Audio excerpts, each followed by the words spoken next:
మన ముకుందాలో లాంగ్ హారాల పండుగ నవంబర్ 8 నుంచి 16 వరకు ఫ్లాట్ 9.99% VA తో వివరాలకు సంప్రదించండి.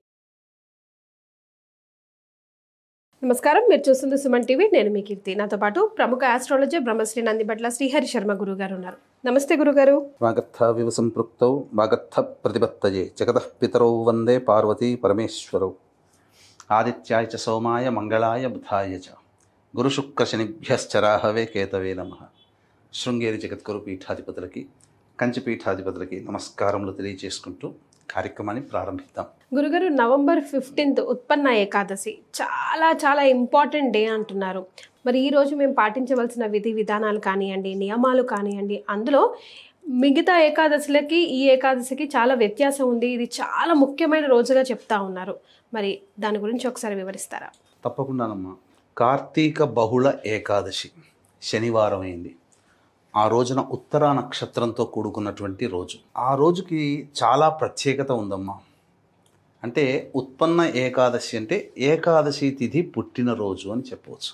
ఓ, సో ఇక్కడ నుంచి ఏకాదశులు అనేది ప్రారంభమైంది. అసలు ఏకాదశి తిథి ఇక్కడి నుంచి పుట్టింది. ఓ, పైగా దీనికి ఉన్నటువంటి ప్రత్యేకత తెలిస్తే ఎవ్వరూ కూడా ఈ యొక్క ఏకాదశిని వదులుకోలేరు. కాబట్టి వీక్షించేటువంటి ప్రేక్షకుల్లో కూడా ఇప్పుడు చాలామంది అనేక సందర్భాలలో ఎంతోమంది ఏకాదశి వ్రతాన్ని ఆచరించిన తరువాత మేము కూడా పాటిస్తే బాగుండు, కానీ ఎలా పడితే అలా పాటించడానికి లేదు, ఎప్పుడు పడితే అప్పుడు మొదలు పెట్టడానికి లేదు. దీనికంటూ ఒక విధానం ఉంది. ఆ విధానమే ఇప్పుడు రాబోతున్నటువంటి ఉత్పన్న ఏకాదశి. అంటే ఎవరైనా కానీ ఏకాదశి వ్రతాన్ని నేను ఆచరించదలుచుకున్నాను అని అనుకున్నటువంటి వాళ్ళు ఈ యొక్క ఏకాదశి రోజు నుంచి ప్రారంభించాలి. అంటే మామూలుగా అయితే గురుగారు సంవత్సరం పొడుగునా ఏకాదశి వచ్చినా ఒక బండ గుర్తు, ఒక గుడ్డి గుర్తు ఏంటి అంటే ఉపవాస దీక్ష పాటించాలి, నాన్ వెజ్ తినే వాళ్ళైతే కంప్లీట్గా అవాయిడ్ చేయాలి అని చెప్పేసి.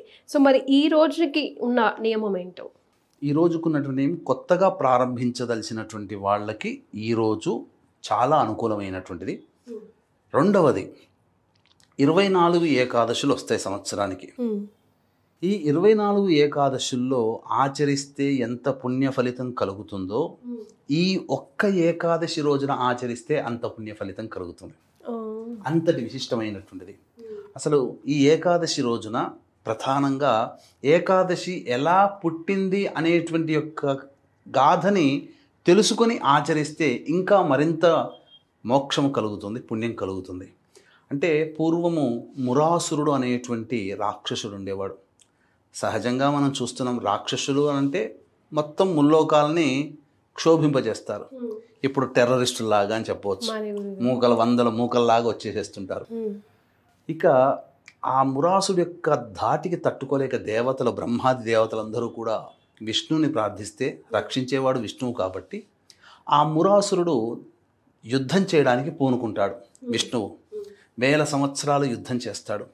చేసిన తర్వాత అలసిపోయి సొలసి ఒక గుహలో నిద్రిస్తూ ఉంటే ఆ మురాసురుడు విష్ణు కోసం వెతుక్కుంటూ ఆ గుహలోకి వస్తాడు. రాగానే విష్ణువు నిద్రిస్తున్నాడు కదా, సంహరిద్దామని. రాక్షసులకి నీతి నియమము అనేటువంటివి ఏమీ ఉండవు.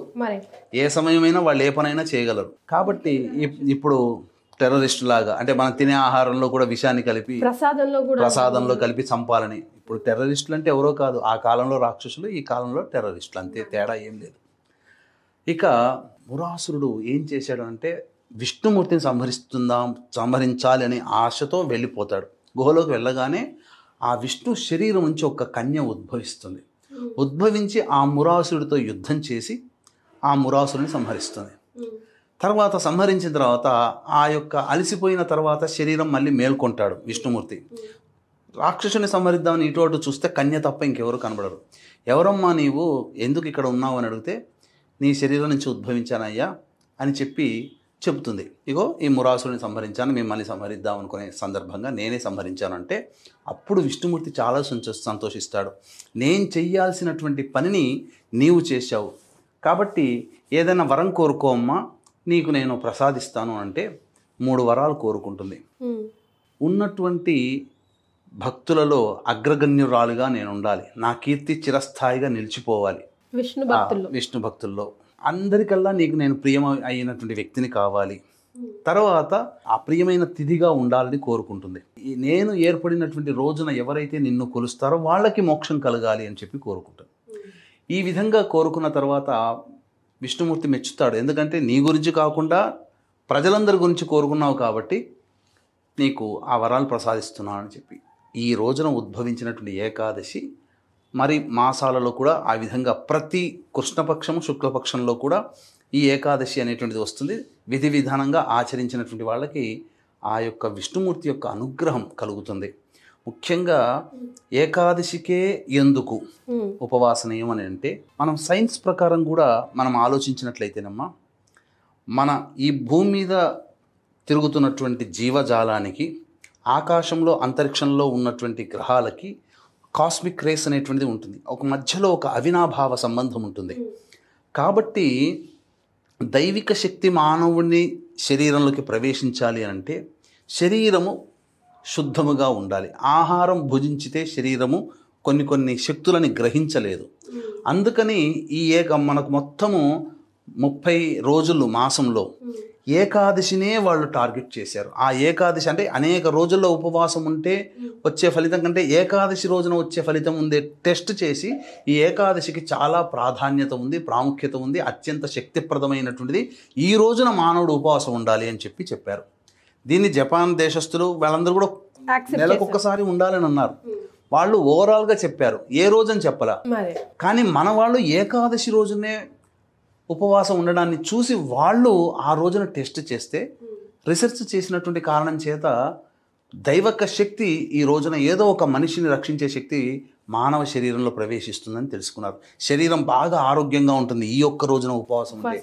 అందుకనే ఇది పెట్టారేమో అని చెప్పి అందుకనే చక్కగా దైవధ్యానం చేసుకుంటూ ఏకాదశి వ్రతాన్ని ఆచరించాలి. ఈ ఏకాదశి వ్రతాన్ని ఆచరించదలిచినటువంటి వాళ్ళు ముందు రోజు నుంచే సిద్ధమవ్వాలి.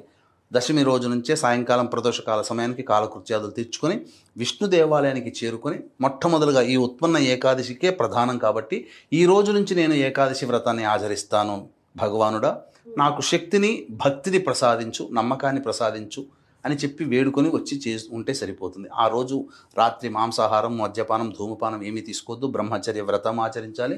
వీలైతే నేల మీద పడుకుంటే మంచిది. ఈ విధంగా చేసి పొద్దున్నే లేచి కాలకృత్యాదులు తీర్చుకొని ఇంట్లో దీపారాధన, తులసి చెట్టు దగ్గర ఆవు నేతితో దీపారాధన, తులసి చెట్టు పక్కన శంకుచక్రములు బియ్యపిండితో ముద్ర వేసి అష్టదళ పద్మం వేసి మధ్యలో పుష్పములు, గంధము, అక్షతలతో అలంకరణ చేసి మధ్యలో దీపం పెట్టి ఆవు నేతితో దీపారాధన చేసి విష్ణు సహస్రనామ పారాయణము, 2 అరటిపండ్లు, దానిమ్మ పండు, ఆవు పాలు నైవేద్యంగా పెట్టడం. తర్వాత విష్ణు దేవాలయానికి చేరుకొని విష్ణువుకి మనస్ఫూర్తిగా నమస్కారం చేసుకొని ఇక ఆ రోజు ఇంటికి వచ్చి భోజనము అనేటువంటిది స్వీకరించకుండా నిద్రపోకుండా విష్ణునామస్మరణ, నారాయణాయ నమః అంటూ విష్ణునామస్మరణ చేసుకుంటూ ఉండడం. మళ్ళీ ప్రదోషకాల సమయానికి దీపారాధన, మళ్ళీ ఇంట్లో విష్ణు సహస్రనామ పారాయణం, దేవాలయ దర్శనం ఆ విధంగా చేసుకొని వీలైతే ఆ రోజున జాగారం ఉండడం. తెల్లవారి ముఖ్యంగా ఆదివారం ద్వాదశి తిథి వచ్చింది. ద్వాదశి తిథి రోజునే హరివాసరం అని అంటారు, అంటే విరమింప చేయడం అని చెప్పి. కాబట్టి ఆ ద్వాదశి తిథి రోజున అందరూ కూడా మళ్ళీ స్నానం ఆచరించి చక్కగా కాలకృత్యాదులు తీర్చుకున్న తర్వాత విష్ణు సహస్రనామ పారాయణ మళ్ళీ ఒకసారి చేయాలి. తర్వాత ఏం చెయ్యాలి, ఎలా విరమించాలో కూడా తెలియజేస్తాను వీక్షించేటువంటి ప్రేక్షకులకి. ఈ నెల 20వ తారీఖు రోజున అమావాస్య సందర్భంగా సుప్రసిద్ధ శ్రీశైల క్షేత్రంలో జాతకరీత్యా కలుగు అన్ని రకాల సమస్యల నివారణకి సర్వదోష నివారణ పూజలు, హోమాలు, అలాగే మేష, మిథున, కర్కాటక, సింహ, కన్య, వృశ్చిక, ధనస్సు, కుంభమీన రాశుల్లో జన్మించిన వారికి శనిదోష నివారణ పూజలు, హోమాలు, మృత్యుంజయ హోమం కూడా జరిపించడం జరుగుతుంది. ఈ యొక్క కార్యక్రమంలో నమోదు చేసుకున్నటువంటి వాళ్ళకి శక్తిపాతం చేసిన కరుంగలి మాల ఇవ్వడం జరుగుతుంది. కాబట్టి 20వ తారీఖు సాయంత్రం 6 గంటలకు ప్రారంభమవుతుంది. కాబట్టి ఆ రోజున 5 గంటల లోపల మీ గోత్రనామాలు నమోదు చేసుకోవచ్చు. స్క్రీన్ పైన కనిపిస్తున్న నెంబర్కి కాంటాక్ట్ చేసి పూర్తి వివరాలు తెలుసుకోవచ్చు. ఇక విరమింప చేయడం సంబంధించినటువంటిది చూసుకుంటే ఆ రోజున ఇంట్లోనే అన్నము అవన్నీ కూడా భోజనాది కార్యక్రమాలు వంట వండి, ఏకాదశి రోజు సాయంకాలం కూడా తినకూడదు. పండ్లు, పాల పదార్థాలు తినవచ్చు, తప్పు లేదు. శరీరాన్ని ముఖ్యంగా తినకూడదు. తెల్లవారి ఇంట్లోనే వంటకాలన్నీ పూర్తి చేసుకున్న తర్వాత అతిథి అభ్యాగతులకు ఎవరికైనా కానీ అన్నదానము చేసి అప్పుడు ఇంట్లో వాళ్ళు భోజనం చేయాలి. ఈ విధంగా చేసినటువంటి మానవుడి యొక్క గొప్పతనము, పుణ్యాన్ని వర్ణించడానికి దేవతలకు కూడా వీలు పడదు. 1 సంవత్సరం చేసి చూడండి అమ్మా. తద్వారా శరీరంలో ఎన్ని రోగాలు నయమవుతాయో నేను అనుభవించి చెప్తున్నానమ్మా. ఎందుకనంటే కాశీక్షేత్రంలో మన కార్తీక పౌర్ణమి సందర్భంగా ఉన్నాం కదమ్మా. ఆ ఉన్నన్ని రోజులు ఉపవాసంగానే ఉండడం ఎంత బాగుందంటే, ఉపవాసం ఇలా ఉంటే ఇంత చక్కగా మన శరీరం బాగుపడుతుందా అని చెప్పడానికి స్వానుభవంగా చెప్తున్నాను, అనుభవించి చెప్తున్నాను. కాబట్టి వీక్షించేటువంటి ప్రేక్షకులు చక్కగా ఈ యొక్క నియమాన్ని పాటించి తరించండి, దైవానుగ్రహాన్ని పొందండి అని చెప్పవచ్చు. చాలా సంతోషం గురుగారు. శ్రీమాత్రే నమః. సర్వం శ్రీ ఉమామహేశ్వర పరబ్రహ్మార్పణమస్తు.